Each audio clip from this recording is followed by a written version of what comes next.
Assalamualaikum warahmatullahi wabarakatuh. Hari ini kita bertemu kembali di kuliah mineralogi untuk pertemuan pertama ya. Sebelum kita mulai nanti pertemuan pertama kita ini isinya kontrak ya. Jadi nanti akan saya jelaskan hal-hal yang akan Anda pelajari selama 16 kali pertemuan di pembelajaran mineralogi ini. Dan juga terkait dengan tata cara penilaian, kemudian penugasan, dan lain sebagainya nanti bisa kita diskusikan. Sebelum kita mulai, marilah kita membaca doa bersama-sama. Semoga semua yang Anda pelajari bisa bermanfaat untuk kita semua. Berdoa dipersilahkan.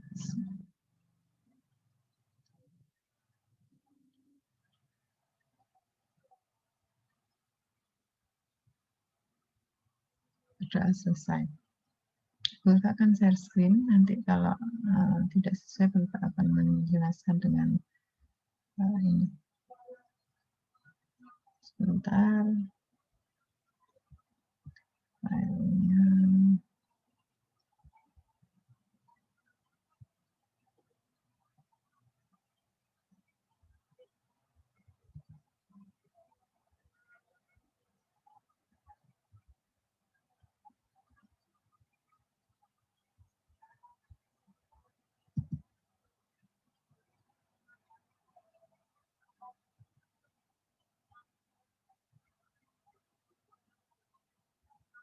Ya, sambil menunggu filenya, jadi di mineralogi nanti hal-hal besar yang Anda akan pelajari yaitu terkait mineral, ya, kemudian nanti dilanjutkan dengan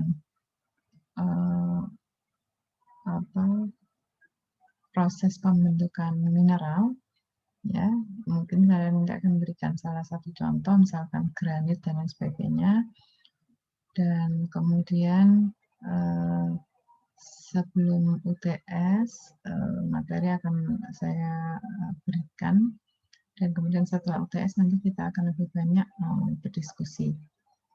Oke, saya share screen dulu.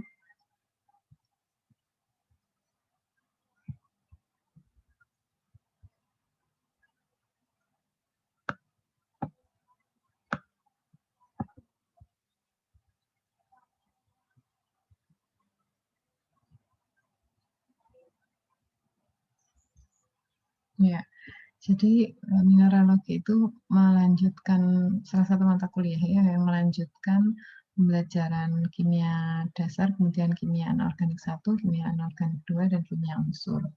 Jadi lebih ke arah pengembangan dan pengenalan macam-macam mineral yang ada di alam.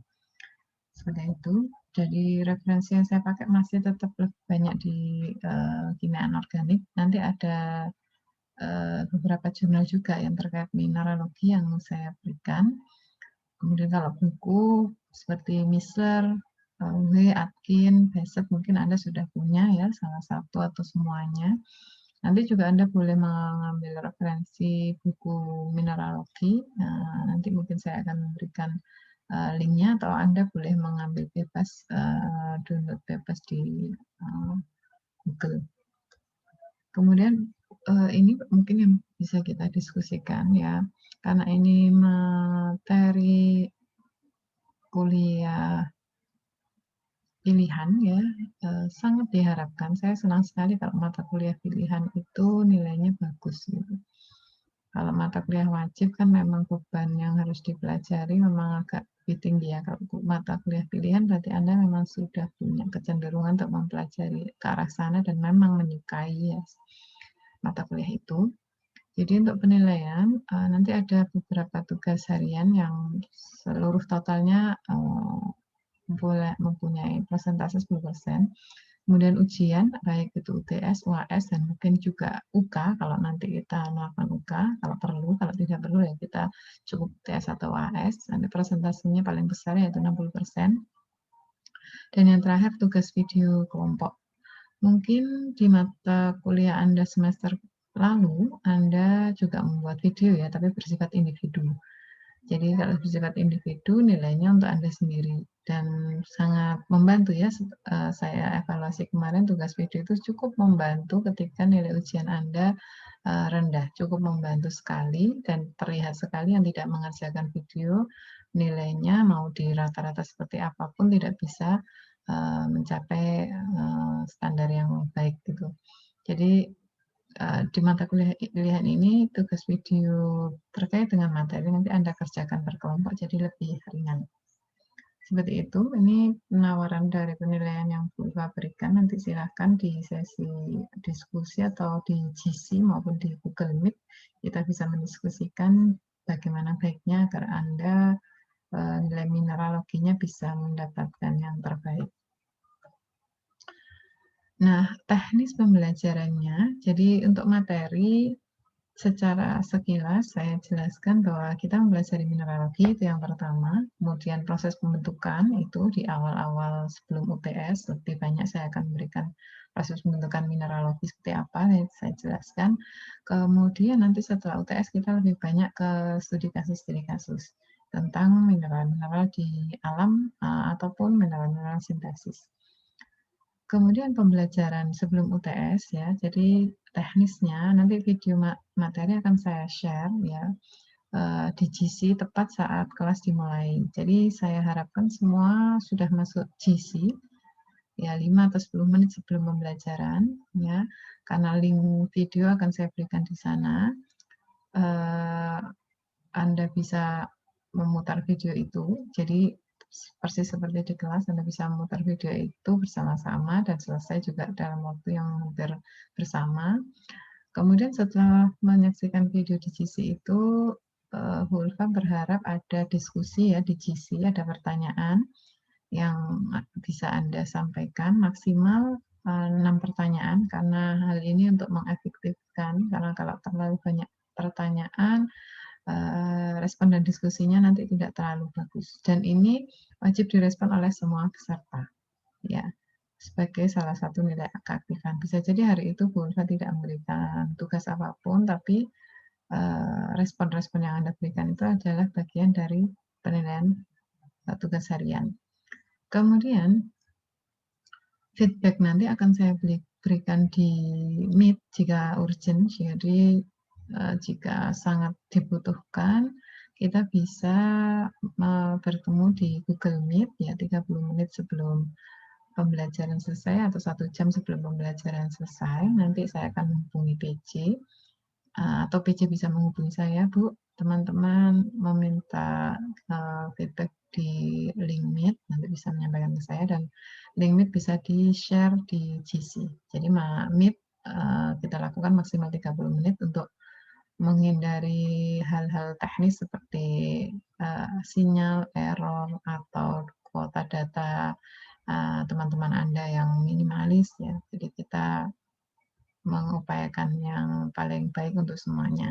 Tapi jika feedback itu cukup saya berikan di GC, baik berupa tulisan maupun rekaman dari Zoom atau voice note, maka cukup di GC ya untuk membantu teman-teman karena Anda mata kuliah yang wajib maupun pilihan cukup banyak ya semester ini dan saya paham kalau semuanya menuntut melakukan pembelajaran di Google Meet dalam waktu minimal 2 SKS ya, berarti sekitar 1,5 jam belum yang 3 SKS, jadi cukup menguras kuota dan cukup menguras tenaga Anda.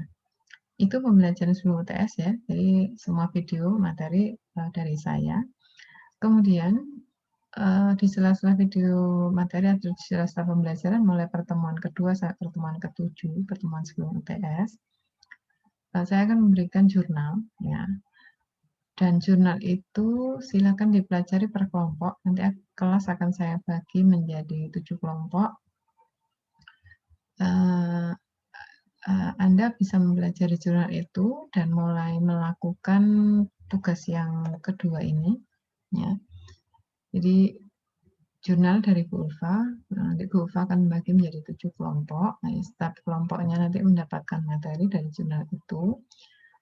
Setiap kelompok nanti silakan mendiskusikan di luar pembelajaran tentang materi yang sudah Bu Ulfa berikan untuk tiap kelompok.